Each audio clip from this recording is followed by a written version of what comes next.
இன்னைக்கு நிறைய பேருடைய வாழ்க்கையில கல்யாணம் இன்னும் ஆகல அப்படிங்கிற ஒரு கேள்வி இருக்கு. இந்த கல்யாணம் ஆகலங்கிற கேள்விக்கு காரணம் என்னன்னு கேட்டா, மாப்பிள்ளைக்கு வேலை இல்ல, சம்பளம் கம்மியா இருக்கு, வாழ்க்கை நடத்துற அளவுக்கு ஒரு பொருளாதார சூழல் கிடையாது அப்படிங்கிற ஒரு பதில் அங்க கிடைக்குது. நீ நல்லவனா இருந்தா எனக்கு கவலை இல்ல.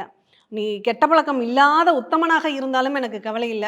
எனக்கு தேவை பணம். நீ உன்னுடைய குணம் எனக்கு எப்படி இருக்குன்னு கூட எனக்கு தேவையில்ல.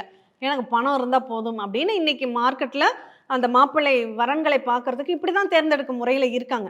ஆனா இதுவே ஒரு ஜாதகர் தன்னுடைய ஜாதகத்தை புரிஞ்சுக்கிட்டாருன்னா, எனக்கு வேலையில உள்ள மாப்பிள்ளை தான் கிடைக்குமா?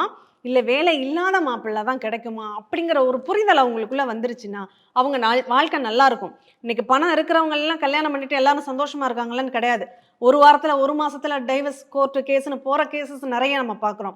அப்ப என்ன எனக்கும் அந்த வரனுக்கும் ஒத்து போகுமா? நான் எப்படிப்பட்ட வாழ்க்கை துணைய நான் தேர்ந்தெடுக்கணும்? அப்ப எனக்கு வரக்கூடியவர் எப்படிப்பட்டவராக இருப்பார்? எவ்ளோ சம்பாரிக்கக்கூடியவராக இருப்பார்? அவருக்கு வீடு இருக்குமா? சொத்து இருக்குமா? இல்ல எதுவுமே இல்லாதவரா தான் இருப்பாரா?